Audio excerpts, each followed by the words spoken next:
नमस्कार मित्रांनो, लाडकी बहीण योजनेअंतर्गत पैसे जमा होण्यास सुरुवात झाली आहे. तर ज्यांना लाडकी बहीण योजनेचे पैसे आले असतील तर त्यांनी कमेंट करून नक्की सांगू शकता आणि ज्यांना जर पैसे आले नसतील त्यांनाही पैसे मिळणार आहेत. कारण की 29, 30 आणि 31 ऑगस्टपर्यंत ज्यांचे फॉर्म मंजूर झाले असतील त्यांना 3,000 रुपये जे आहे त्यांच्या खात्यावर जमा करण्यात येणार आहेत. परंतु तुमच्या आधारचं स्टेटस जे आहे एनेबल फॉर DBT लिंक असणं गरजेचं आहे. आणि हे कसं चेक करायचं ते मी या व्हिडिओमधून आपल्याला सांगणार आहे. तर महत्त्वपूर्ण व्हिडिओ आहे, व्हिडिओला शेवटपर्यंत बघा आणि इतरांनाही शेअर करा. चॅनलवर जर आपण नवीन आला असाल तर चॅनलला सबस्क्राईब जरूर करा. तर चला व्हिडिओला सुरू करूया. तर सर्वात पहिल्यांदा आपल्याला जे आहे आपल्या गुगल क्रोम ब्राउझरला यायचं आहे आणि तिथे टाईप करायचं आहे NPCI, सर्च करायचं आहे. सर्च केल्यानंतर पहिला जो ऑप्शन NPCI कॅपिटल दिसतो आहे ते टच करायचं आहे. असा इंटरफेस आल्यानंतर आपल्याला थोडं स्क्रॉल करायचं आहे आणि कन्झ्युमर जो ऑप्शन दिसतो आपल्यावरती त्या प्लसच्या आयकॉनवर क्लिक करायचे. तर इथं बघू शकता भारत आधार सीडिंग इनेबल बेस, याला आपल्याला एकदा क्लिक करायचं आहे. त्यानंतर असा काही इंटरफेस आपल्याला येईल. वर दिसते आपला रिक्वेस्ट फॉर आधार सीडिंग, तर इथं एकदा क्लिक करायचे आणि खाली बघू शकता 2-4 ऑप्शन्स आपले इथे दिसतील.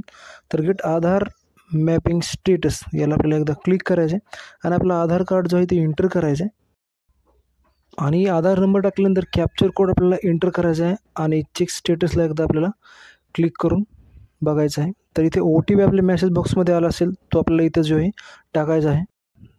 तर इथं आपल्याला जो OTP एंटर करायचा आहे आणि सबमिटवर क्लिक करायचं आहे. तर इथे बघू शकता आपण इथे आपलं डिटेल जे आहे ते आपल्याला दाखवत आहे आपल्या आधार कार्डची.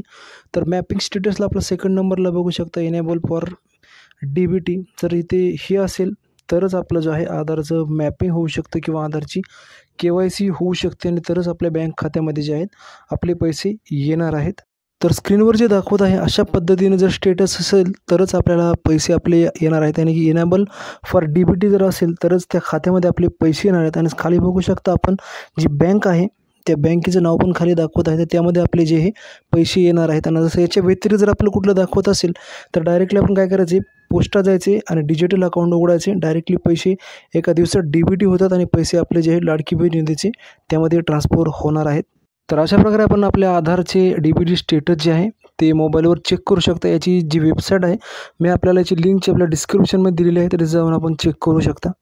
तर माहिती आवडल्यास व्हिडिओला लाईक करा आणि इतरांनाही शेअर करा. चॅनलवर जर आपण नवीन आला असाल तर चॅनलला सबस्क्राईब करा, कारण दररोज आम्ही आपल्या माहितीचे व्हिडिओज आपल्या चॅनलवर आणत असतो.